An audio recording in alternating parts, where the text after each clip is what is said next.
ঘোষণাপত্রে দীর্ঘ লড়াই সংগ্রামের কথা বলা হলেও 1947 সালের আজাদিকে উপেক্ষা করা হয়েছে।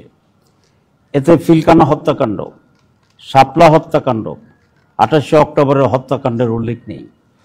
জুলাই গণঅভ্যুত্থানের আলেম ওলামা, মাদ্রাসা শিক্ষক ও ছাত্র, প্রবাসী ও অনলাইন অ্যাক্টিভিস্টদের ভূমিকার কথা উল্লেখ নেই, যা ইতিহাসের প্রতি অবিচার ও অবহেলা ছাড়া আর কিছু নয়। জুলাই অভ্যুত্থানের টার্নিং পয়েন্ট ছিল 9 দফা, যা পরবর্তীতে একমাত্র স্মার্ট সিটি বসুন্ধরা, আধুনিকতায় এক ধাপ এগিয়ে এক দফায় রূপান্তরিত হয়েছিল। সেই বিষয়টিও ঘোষণাপত্রে এড়িয়ে যাওয়া হয়েছে। প্রিয় সাংবাদিক বন্ধুগণ, জুলাই গণঅভ্যুত্থানের প্রধান আকাঙ্ক্ষা ছিল রাষ্ট্র সংস্কার। মৌলিকভাবে ঐক্যমতের মাধ্যমে জুলাই সনদ প্রণয়নের সিদ্ধান্ত হয়েছে, অথচ প্রধান উপদেষ্টা কর্তৃক গঠিত জুলাই ঘোষণাপত্রে তার কোনো উল্লেখ নেই। ঘোষণা কখন কিভাবে কার্যকর হবে তা উল্লেখ না করে ঘোষণাকে কিছুটা হলেও গুরুত্বহীন করে ফেলা হয়েছে।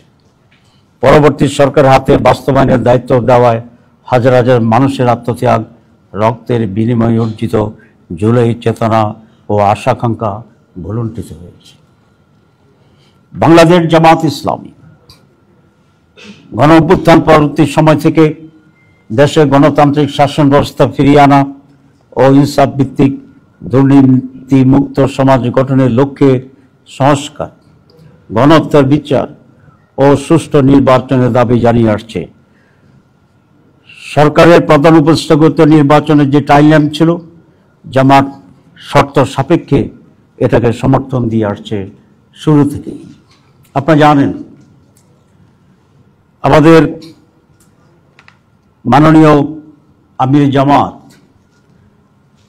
অনেক আগ থেকেই নির্বাচন সম্পর্কে জামাতের স্ট্যান্ড পরিষ্কার করে বলেছে। বিশেষ করে 16 এপ্রিল 2025 সালে তিনি স্পষ্টভাবে সাংবাদিকদের সামনে ঘোষণা দিয়েছিলেন যে এই নির্বাচন রোজার আগে ফেব্রুয়ারি মাসে হতে পারলেই সবচেয়ে উত্তম হবে। সেই ঘোষণার ধারাবাহিকতায় গতকাল প্রধান উপদেষ্টা ফেব্রুয়ারিতে রোজার আগেই নির্বাচন অনুষ্ঠানের ঘোষণা দিয়েছেন। এটাকে আমরা ইতিবাচকভাবে দেখছি। এটা আমরা মনে করি আমির জামাত যে টাইমলাইন দিয়েছিলেন গতকালের প্রধান উপদেষ্টার রমজানের আগে ফেব্রুয়ারিতে নির্বাচন ঘোষণার যে তারিখ ঘোষণা, তার সেই দাবিকেই পূরণ করা হয়েছে। কিন্তু তারিখ ঘোষণার আগে বাংলাদেশের যে রাজনীতি ইতিহাস আছে, সেখানে কতিপয় ট্র্যাডিশন ছিল। এই নির্বাচন কমিশনও বিভিন্ন গুরুত্বপূর্ণ রাজনৈতিক দলগুলোর সাথে নির্বাচন সম্পর্কে আলাপ আলোচনা করার এই ট্র্যাডিশন ছিল। আমরা আশা করি নির্বাচন কমিশন সেই ট্র্যাডিশন পূরণ করে রাজনৈতিক দলগুলোর সাথে আলোচনা করবেন। কিন্তু প্রধান উপদেষ্টা এই ঐতিহ্যকে ব্যত্যয় ঘটিয়ে কোনো বড় রাজনৈতিক দলগুলোর সাথে আলাপ আলোচনা না করে একতরফাভাবে এই ঘোষণা দিয়েছিলেন।